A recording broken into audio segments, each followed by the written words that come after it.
has come, no place to run. I'll be there when you crash down. It's all the work of the devil. Now you must serve him well.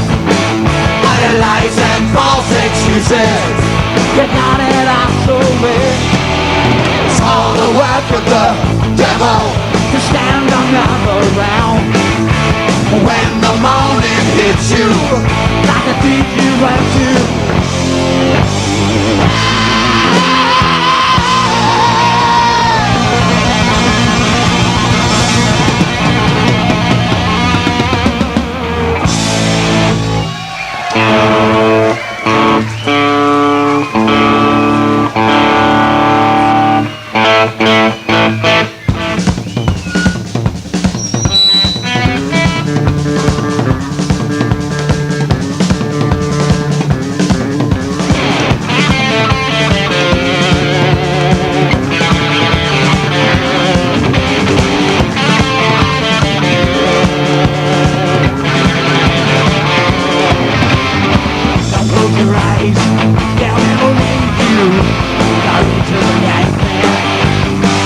Try to sleep, don't let it take you.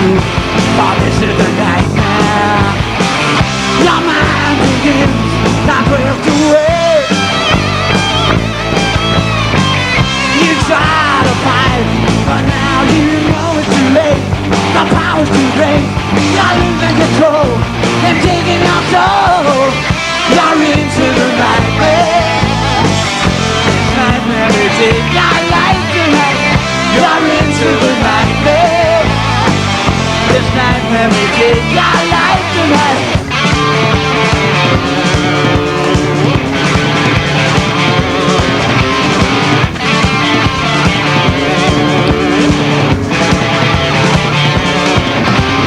Mirrors on the wall, they're growing taller. You're into the nightmare. The black and white is wrong for you to follow. Into the nightmare. Run for your life, no place to go. I make it true, and now I'm sure it was all. You're caught in a fall, a phantom tonight. You're too weak to fight. You're into the nightmare. This nightmare may take your life tonight. You're into the nightmare. This nightmare may take your life tonight.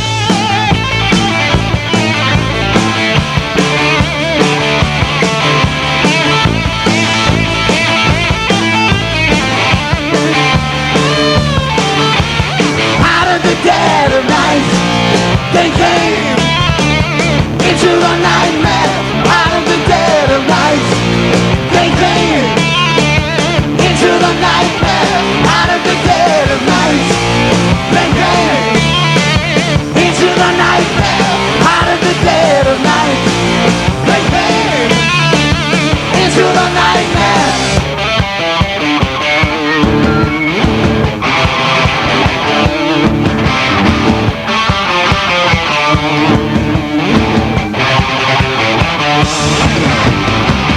Your mind begins to drift away. You try to fight, but now no way. The power's too great. You're losing control and taking your soul. You're into the nightmare. This nightmare will take your life tonight. You're into the nightmare. This nightmare will take your life tonight. You're into the nightmare. This nightmare will take your life tonight. You're into the nightmare. This nightmare will take your life tonight.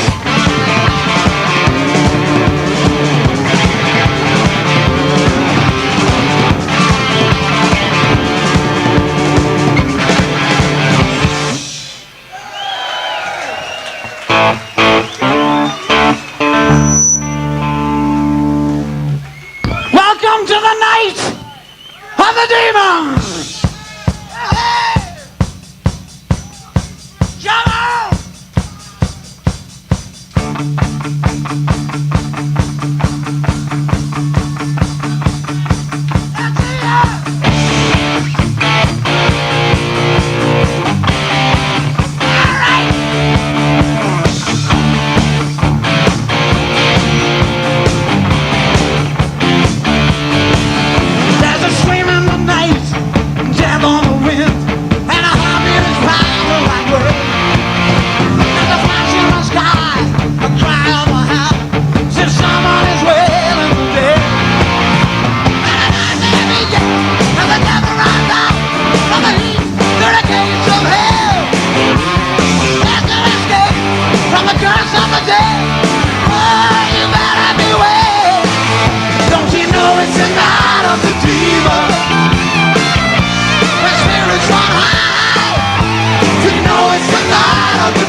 This is awfully unexpected guest. It's called Hombre the Sun.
favor in the world,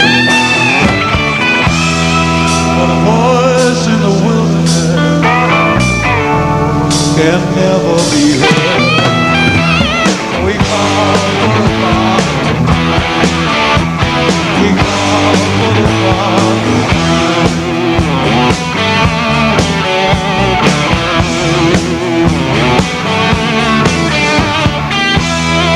I guess you've all heard of me.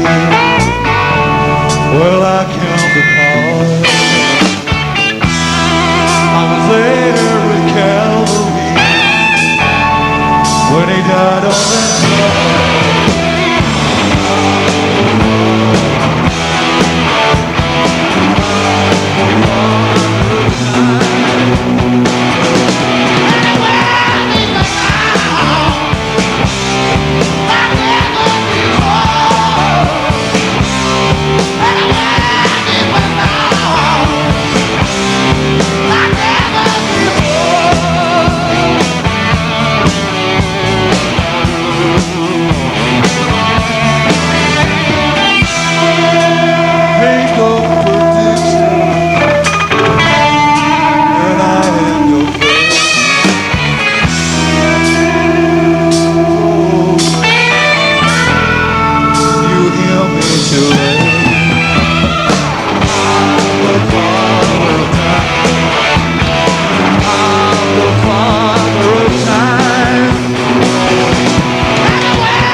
Children for the judgment day.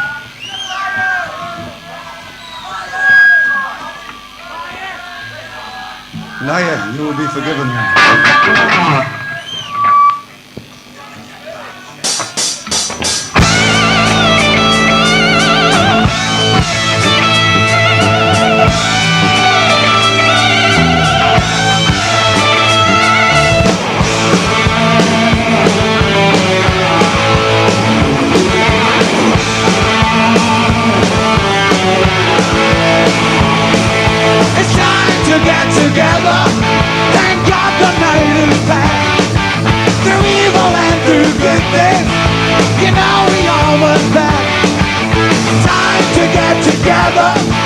To see a better day, a lesson from the nightmare, why we fools again. Looking back on history, see confusion.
night is back.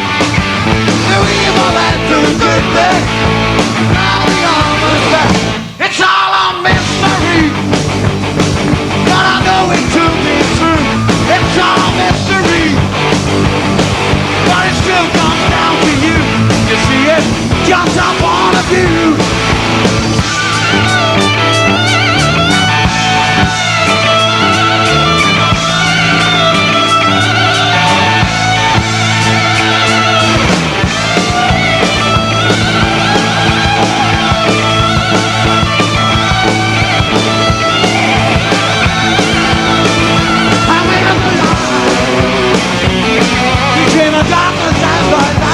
So short on time to be waiting for a sign when you stretched out on the light.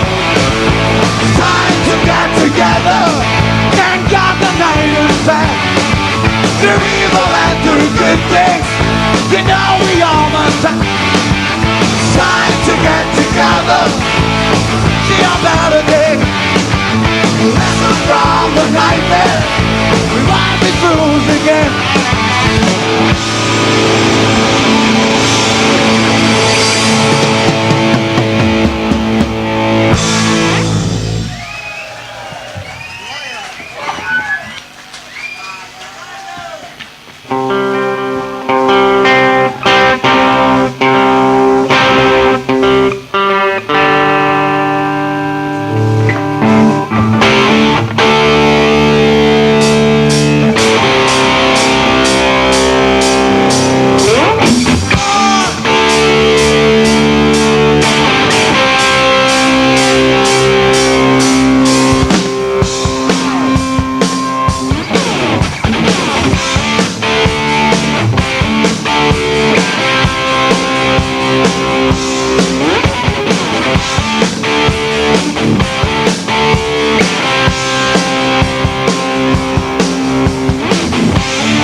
crowd. She's so familiar to me now. Though I've never found the street before. Somehow I feel I know it's somewhere else. We've been here before. We all shine on. We've been here before. We all shine on.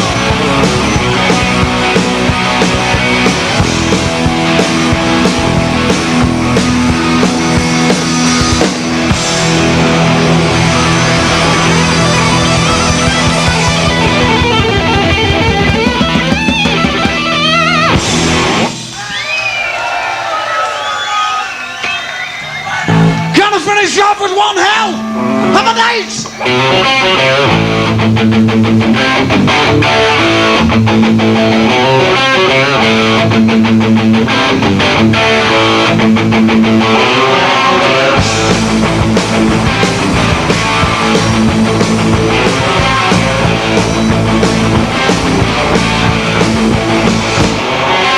Living free, run wild. Nobody gonna hold us down now. No how. We don't let nothing stand in our way. You see we're living on an overload. Another lady conversation on the road. Gonna have one hell of a night. One hell of a night. One hell of a night.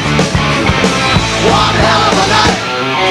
But now I'm trying looking for a feeling or a touchdown.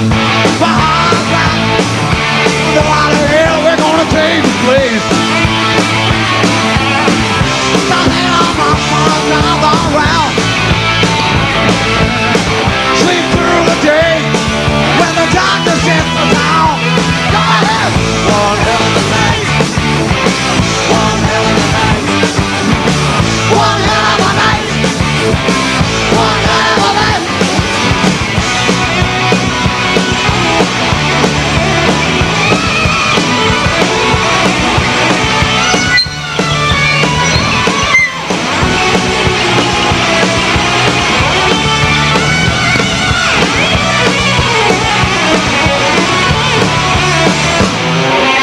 Let me free, wild, wild. Nobody gonna hold us down now. No how. Don't let nothing stand in our way. Let us up for another round. Sleep through the day when the darkness hits the town. Wanna have one hell of a night. One hell of a night. One hell of a night. One hell of a night.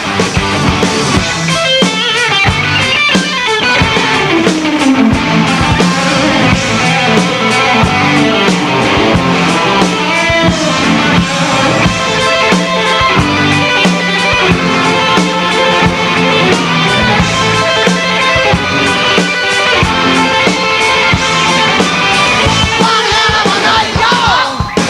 One hell of a night. One hell of a night. One hell of a night. One hell of a night. One hell of a night. One hell of a night. One hell of a night. One hell of a night.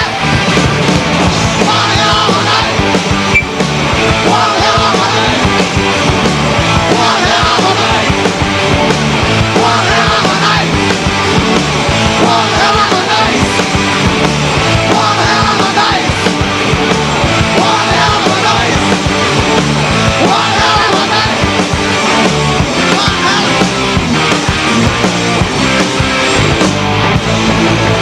Good night. One hell of a night. See ya.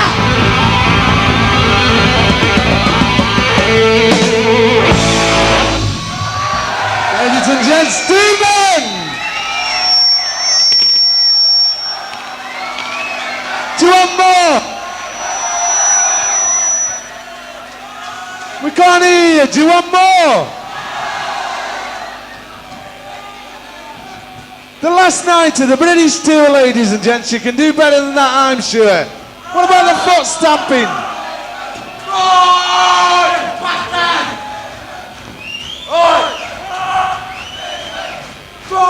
Demon!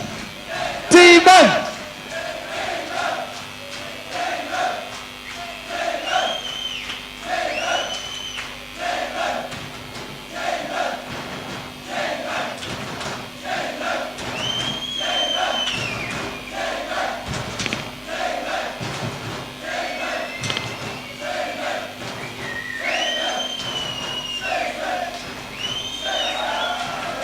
Ladies and gents, back on stage for the last time, live at Tiffany's, Demon.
cuts like ice, and there's a mist in the city,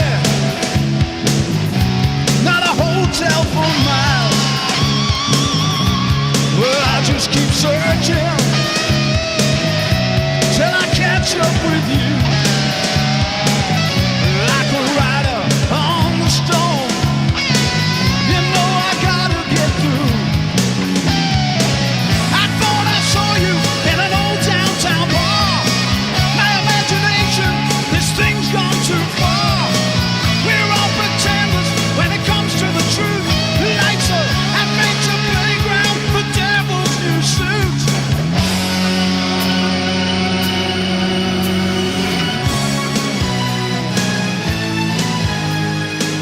It's just a trick of the light.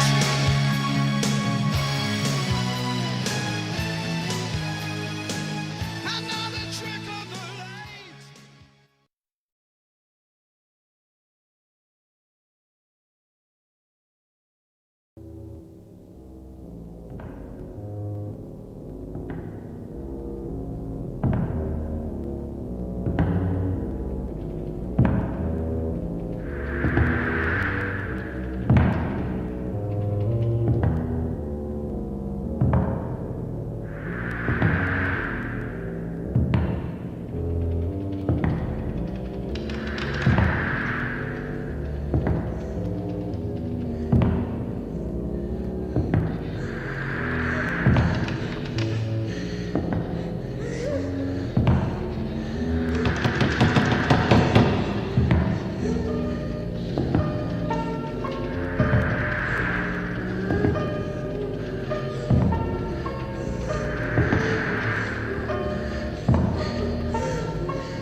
When we were doing the track, once again we were observing and thinking that it seems to be everything in life is governed by a circle.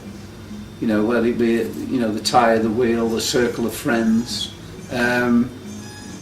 you know, the way that sort of towns and things are built.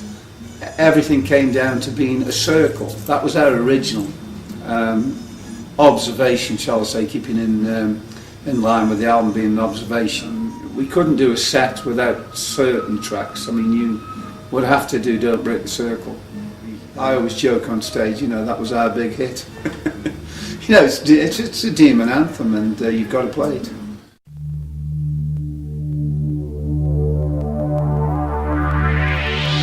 Take your place in the circle. I think, well, yeah, I think Don't Break the Circle would be in there. I mean, I do like the spell. It was just something about that track. We would tend to put a particular lyric, not necessarily to what you would think would be that melody. And looking back, I realised that on a lot of things, you know, something. I mean, the spell is quite melodic, dealing with these guys sitting in France supposedly calling up the devil. Which later bands would have done it far more grungy, detuned, and sang it in a devil voice, which someone did. We did a tribute to Demon, and they did the spell in that way, which really it made me realise that I thought it was a good version, and that's why I realised that it could have been done at a later stage. And what we'd done is very much, as we spoke before, with harmonies, traditional harmonies. We would go down the road of a fairly heavy lyric with a melodic song, which in itself I don't think most people would do.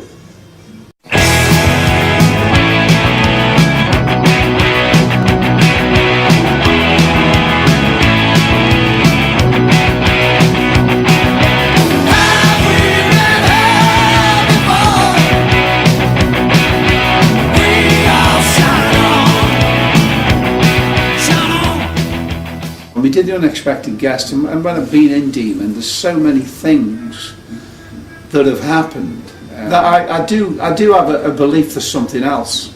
I'm almost certain there is, because having spent the years in Demon, I couldn't be convinced otherwise. There's been so many things and so many sort of happenings, and having been here before, going back to that, I remember doing it and thinking, you know, at that period when these sort of things started happening, and I thought, yeah, I mean, which led us to write that type of thing also, not just an observation, but we were observing what was happening to us, which was a lot of, we used to joke about it, and then we said, well, you know, it never frightened us or bothered, but so many things happened that you say, well, no, that can't be just, you take a name like Demon and all these things, you know, that they are unbelievable. So, but having been here before, I do like that track. But once again, I mean, it's quite a deep lyric and quite a jolly type of track. You know, looking back, we did strange things like that, and didn't particularly do it consciously. But if I was critical and in the nicest way, I'd say, well, you know, where have we been? I believe after life the spirit lives on. I mean, you could well imagine it being a sort of bogged down grungy, you know, really sort of calling the devils, and we were singing it almost in a light-hearted rock pop. But you know, that's, I mean, that's just the way we were, and I think it's great also because if he'd have stopped and somebody had pointed it out, he would have changed it. But it was because we were called Demon, it was this, it was that. We couldn't change the style of melodic writing that we did. We could lyrically try to make it fit in with Demon. I think that's why you get a lot of big melodies with some heavy lyric, you know, like Spell, like Have We Been Here Before? You know, that was probably one of the first songs that I got involved in, which later became a trend of Demon, you know, catching what was going on in life, you know, just sort of capturing a moment like Remembrance Day, and sort of, you know, that became a later style of Demon. Yeah. I think that was the start on that album, was maybe a start of that sort of thing.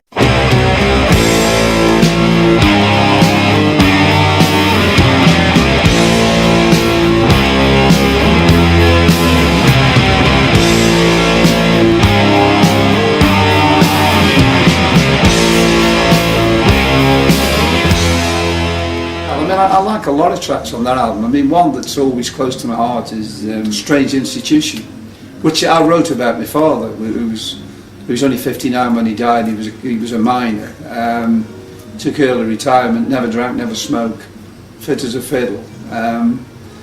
You know, and he sort of, he became a different person because he'd obviously got things like Parkinson's and things like that, and it was a total strange institution. I didn't know where he was, you know, he was in a different place. He stares alone in the night, and lines like that. And Chris mentioned the haunting sort of bass things. You know, that came about because of something that was happening to me, which is, you know, still quite a haunting song when I hear it. And we do get quite a lot of requests abroad when people say you're going to play Strange Institution.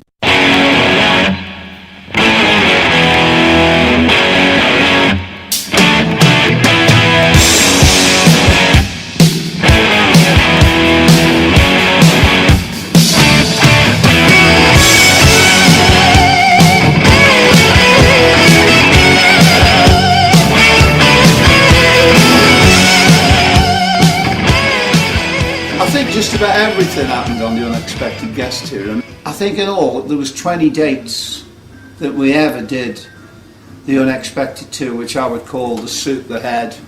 18 of the 20 dates definitely strange things happened.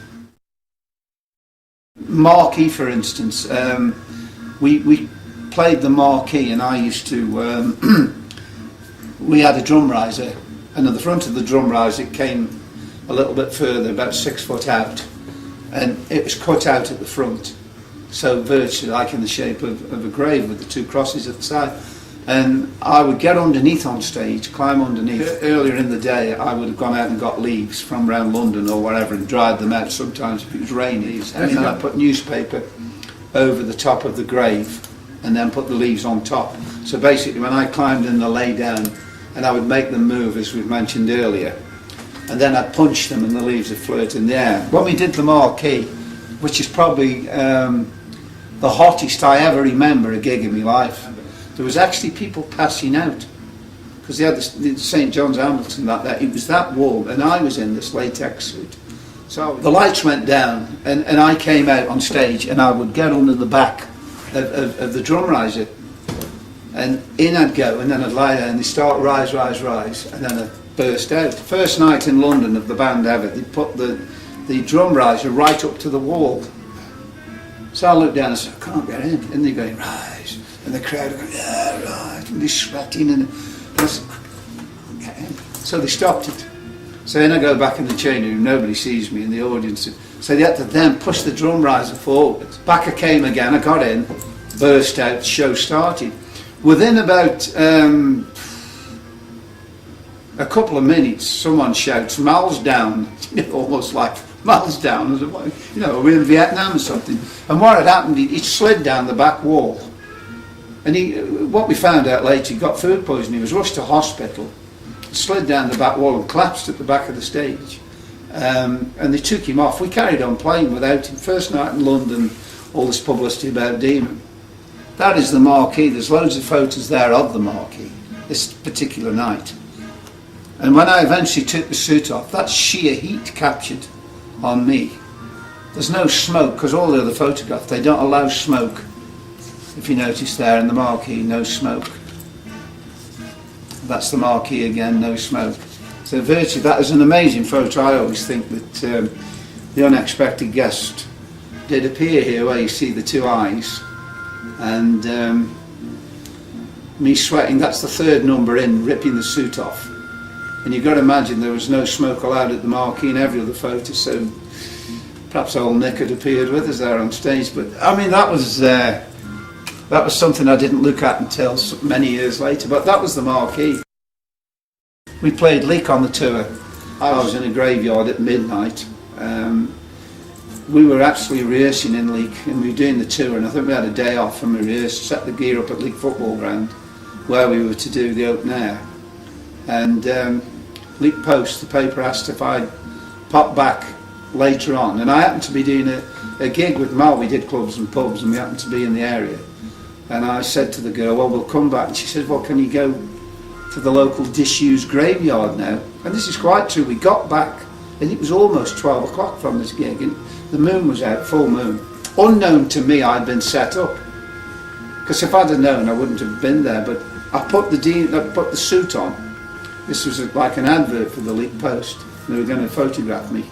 I got the suit on, I'm standing there in the bushes, this girl's photographing me at midnight. All of a sudden, police come round the corner. I run off in the bushes. I mean, the rest now, I've been to places in Europe where they've said, tell us about when you were arrested for devil worshipping in the graveyard, how long did you spend in jail, and it's Robin Hood, it's been added to and added to. And we actually had, a few days later, the News of the World came up, and that blaspheming everything it said, vicars were complaining, and the clergy were. If we'd only known, I mean, we could have exploited, but basically I'd been set up by a guy named John Toolan, and he thought, what a great story, and it had been planned. And I had no idea, of course. And it made the papers, the Sunday papers came down and photographed me at the graveyard. I still got the photos, and I mean, that was another one, that was Leek, but I mean, that's folklore the world over now. Everything's been added to it about sacrificing virgins that day, and I mean, basically I ran off because the police came and scarpered. It was added to, and in fact the guy who saw me was a sergeant who lives 3 doors down from me. He actually shouted my name, how he knew me with all the gear on, like at midnight. We played the Granary in Bristol. And I couldn't remember any particular incident about that until some months ago. A guy who was a roadie, there was Wilf was the roadie, he did the desk, and he had a partner with him called Steve, who later went in the police force and is now retired. And I met the Steve one day, and I said, I'm just putting together, things, because they did every night on the tour, things that may have happened. And he sort of said, don't you remember the Granary? And I said, no, nothing particularly happened. I remember the place. It was an old granary in Bristol, winched the gear up and all that. He says, no, don't you remember when you were coming back? And then it dawned on me, what had happened, they got this big van, and apparently they were driving up, heading towards the motorway, and totally missed the roundabout and gone over it. And we drove up behind, and this bloody van sticking in the middle of the roundabout where the flowers and everything were. And they were getting the gear out the back. And I said, what are you doing? He says, I don't know. He said, we've ended up on the roundabout. And they weren't badly injured, but I'm trying to think if anything happened at the granary, but he said, oh, he could have been killed. I said, why did this happen? He said, I don't know. He said, we just didn't negotiate this roundabout straight up. I think one of the craziest moments ever in the history of Demon is got to be Workington. Well, you got to realise I'm telling you about things that were happening every day. There wasn't a day that it didn't happen. They did, and we went to Workington, and it was quite sort of. It's the Carnegie Theatre, and it's a perfect theatre with its pit, orchestra pit and everything. And I've told this tale so many times, but it still fascinates me. The act would start, as I've explained, and I would come up out the front of the drum rising, and they'd see me come up out like the bells of hell. And I would do the first 3 numbers with the head on and the suit. And then I would go off, rip these things on and become, the madman like. And as I went down to the changing room, I hadn't noticed earlier when there was no one in, we were just changing. I was actually by the orchestra pit, and I was just getting changed, and the band were continuing to play, and then I put my head forward and looked up, and all these guys, they were there, they couldn't see me. There was about 10-foot gap where the orchestra would be, and they couldn't see me, and I could see them, and just to spur them on, I thought, right, this is my opportunity here. So they're looking at the stage, they've seen me go off, and they're quite incensed by them. They were really a wild crowd. They were sort of, I don't know what they were on up there like, but... So, just before I was due to come on, I climbed up, because there happened to be some steps, and I was about a foot from all these people. So I thought, right, I'm going to have this. And what I did then, I pulled myself up and I shot up in front of him. What you got to imagine, this guy with all blood and black eyes and a skull cap jumps up in front of him about 6 inches away from these people. And there's this huge, he let out this huge... Anyway, I eventually get back on stage, and for the rest of the evening, I mean, they were absolutely like children of the damned out there. Their eyes had gone, they were under the spell. But the funny thing is, when we finished the act, they started coming on stage. These people, they were almost like being led. And so at the end of the act, I normally got back in the front of the riser, crawled out to the back of the stage, and I was gone. But this particular night, I got in, and then one followed me, and another followed me, and half the audience climbed into this thing. And I thought, I got out at the back and I thought, where do they think they're going? The bowels of hell. And it was astounding, there was 1, 2, they all kept following, they all coming out the back of the drum. I remember Crowie, the drummer, turning around and saying, what the... At Birkenhead, this person, I was summoned to the door in the afternoon. They said a particular person wanted to see me, and it was said that she was either some sort of witch or a white witch. And I went, and she looked sort of gothic-y and everything, and she held me hand and said, how are you? And how's my wife by name? How's my children by name? And I thought, well, I've never, I don't know yet. She knew me. She was very, very familiar. Not to me, but the feeling was, she was speaking to me like she'd known me for years. And she gave me, they used to give you these little crosses, and she gave me something and sort of blessed me. But the thing that bothered me forever, I remembered, she knew the name of my 3 children, name of my wife, and to this day I've never seen her again. But I also remember that night which is a quite funny one on that, I got in the grave, Rise Rise came, and I come to get out of the grave, and I always used to notice the band were on stage then, and I could see the guitar player, Mal and Les to the left, and Chris to the right. And I came out of the grave that night, and all I could see on the right was like somebody being catapulted from the back of the stage straight into the audience. And what had happened, Chris had stepped on stage, it was wet, and I'm going Rise like as he shoots past me like on a toboggan, straight into the audience. I remember 3 or 4 people putting him back on stage, and so that was Birkenhead. But I also remember we played in Middlesbrough, and it was, it was like boarding on your Geordie land and that, and they'd been reading the press about demon suits and all that, and I remember that they were like wild animals. This audience, they were throwing and everything. I got out the grave and they, you know, they were really giving it some. And they started throwing. And I got out this grave and thought, we're going to have one here. But we got them by the end of the evening. You know, basically we worked at, and they could see we were a rock band that could play. And we ended up doing an encore, but it was one of the hardest I remember, because suddenly the last place on earth you want to be is in a latex suit with horns when there's 200 jobs baying at you and throwing cider bottles and that. Beam me up, Scotty. You know, you don't want to be there.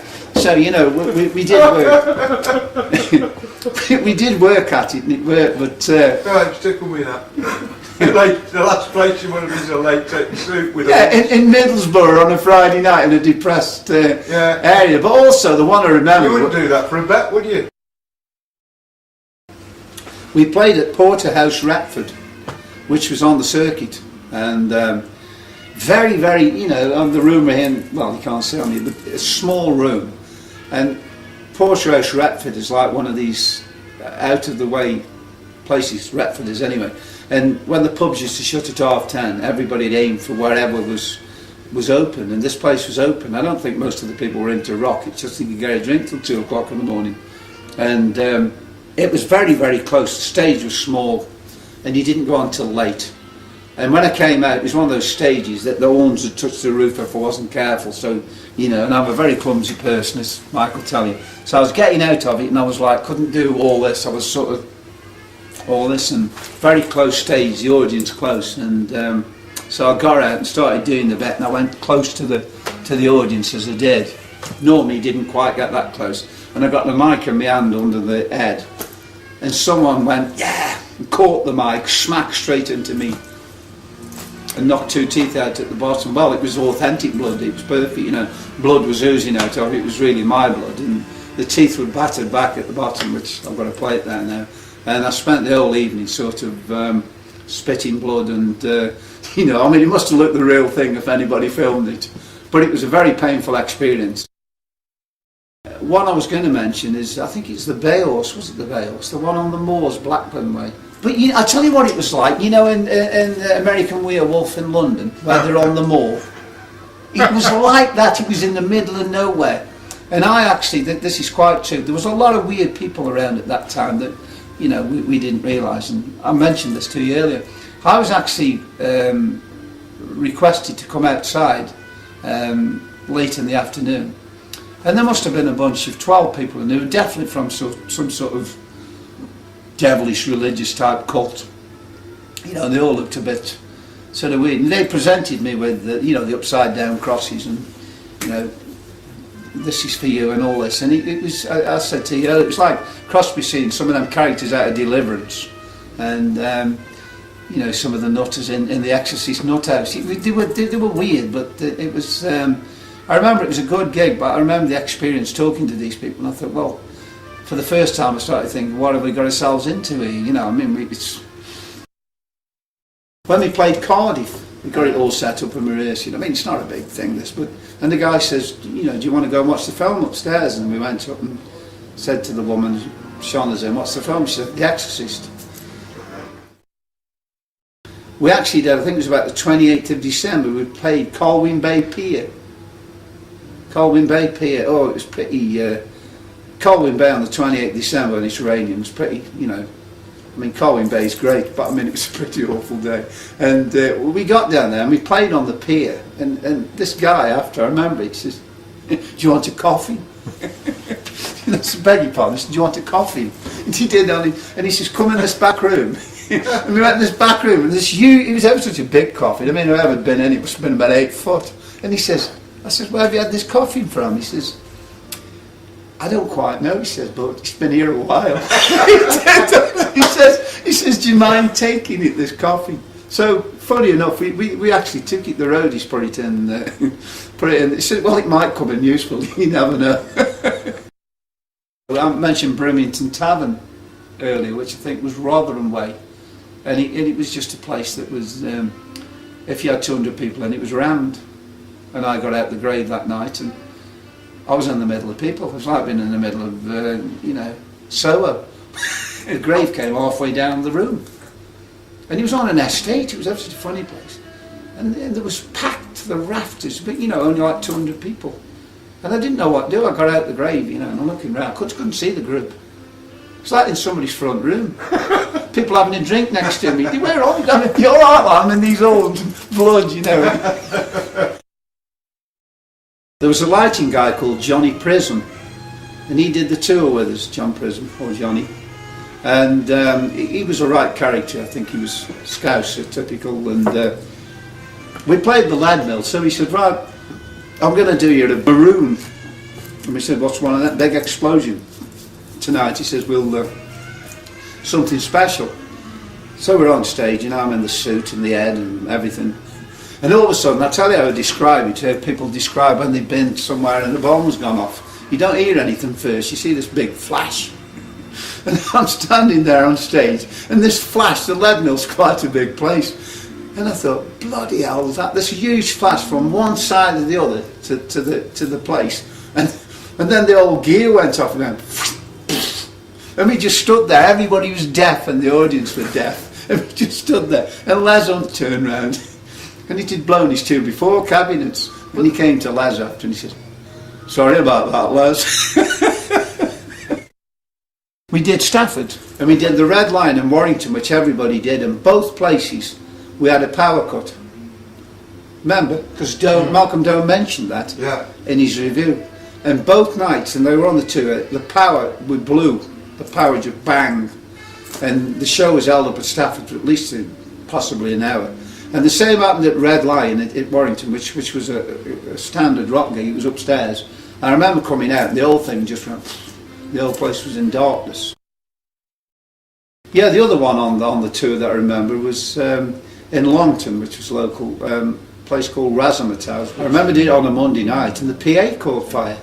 I remember a DJ running over with a bucket of water, trying to put a fire out. It was on the right time. I don't know how a PA catches fire. You can imagine an electrical thing. The PA caught fire. It isn't trying to remember when nothing, you know, when things happened. I mean, everything happened. It was trying to remember when nothing happened on some of these dates. The numerous times that vehicles did have, you know, punches, and the 666 did crop up, you know, on like 26,666 miles. You know, all those sort of. There was just everything was everyday occurrences. I mean, the only thing I'd said on the old tour that I couldn't remember is, funny enough, anything happening at Tiffany's, where the video is, the DVD. I have no recollection of no story to tell. You know, no weirds, no. It was just a gig.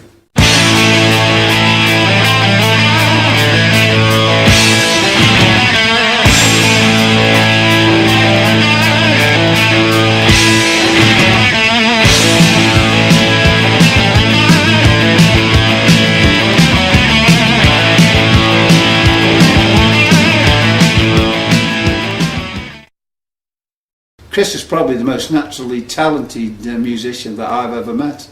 His late father was a classically trained, a natural player, so is his mother. Chris has this wonderful talent, which he'll be the first to admit he's never taken any further, that if you were to play him Schubert's Fifth Symphony now for the next 20 minutes, he would play it you back. He's inherited this thing from his parents, but has never put it to the use it could have been. Great keyboard player, could have been a really great keyboard player, but he sits down, he will hear a song and he will sit down, it's D minor, E seventh, blah blah blah, do the lot. Okay, I'm bored. That's Chris. Chris would play something for you the first time he heard it. The first time he played it would be absolutely spot on. The next time he played it wouldn't be quite so good. The time after, because he would be bored. And I think that's his makeup, but great talent. Crowe on drums, well, Crowe, I mean, I go back for, grew up with Crowe, he's typical local guy, got one of the worst record collections the world's ever seen.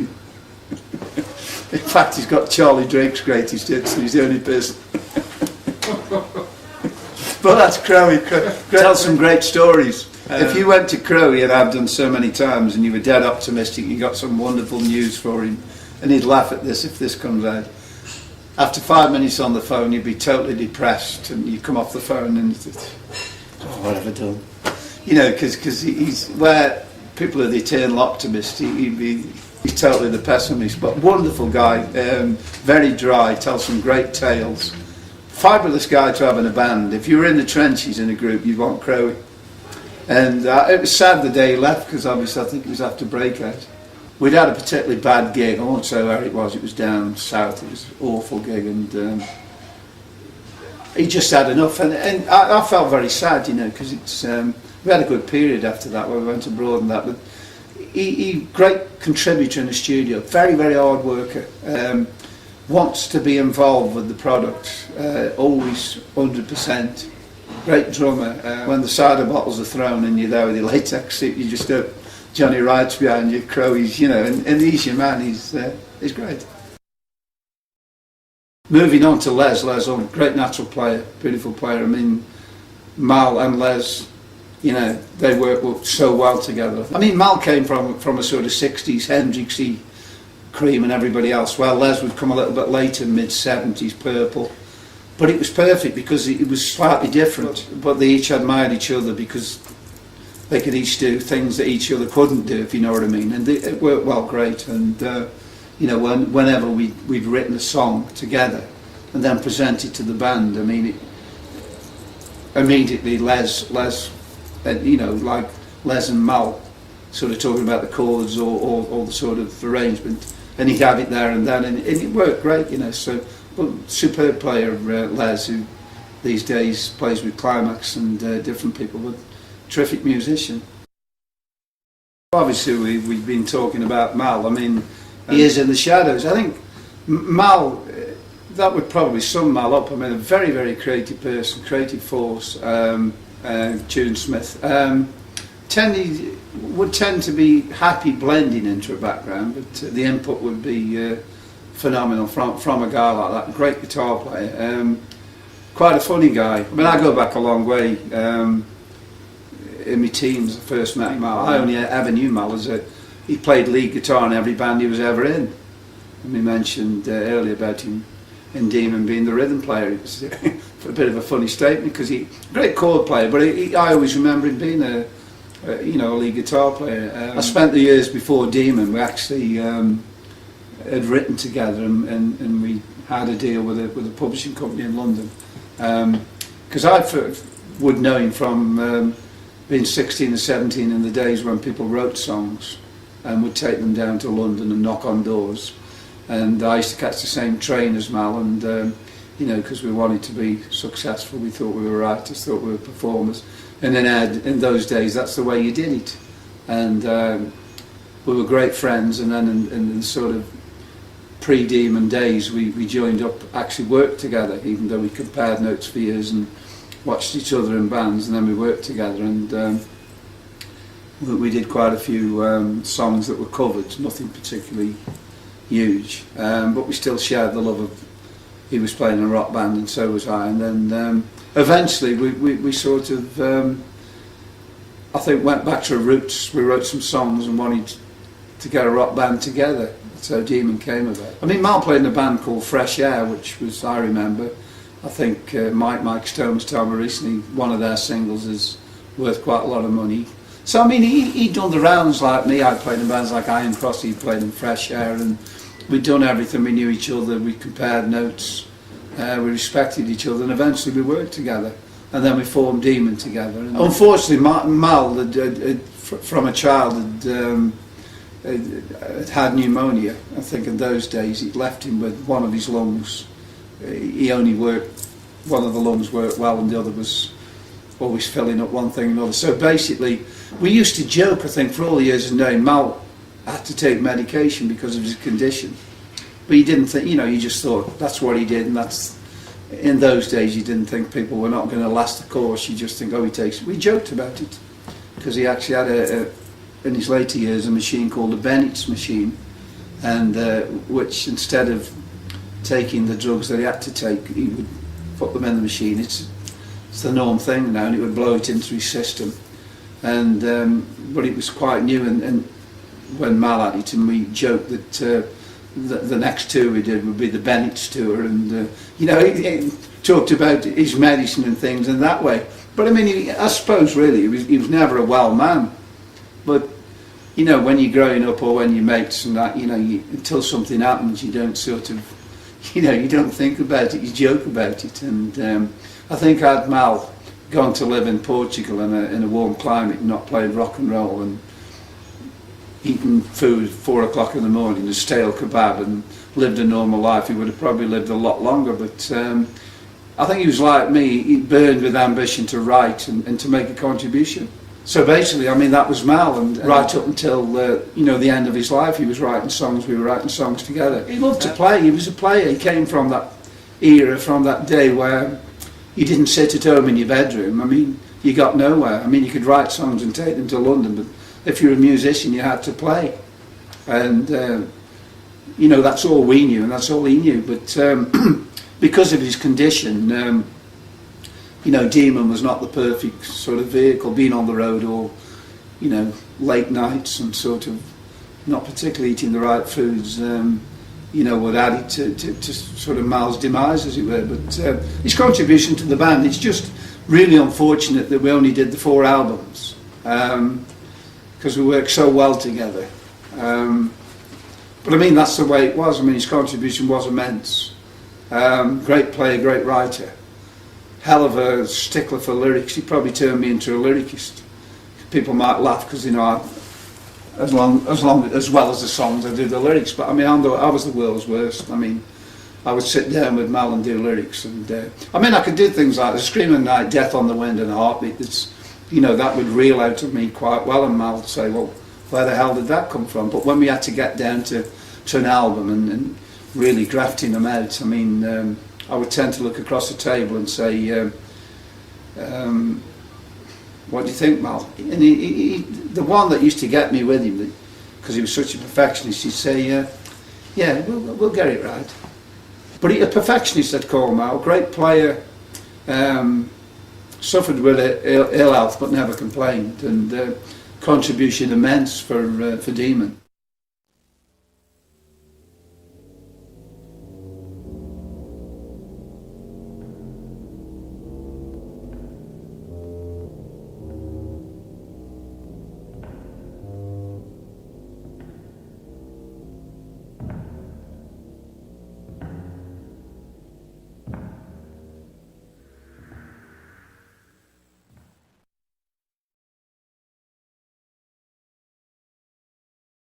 But that was just in the space, what I'm telling you now is in the space of 5 or 6 months in the history, in the life of Demon.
In the body bag. It's like something from Predator hanging in the trees, isn't it? Something I prepared earlier.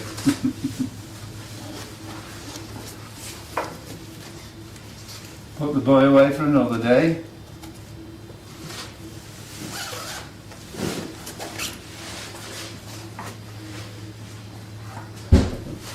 There we are, eh? What a fine chappie he was.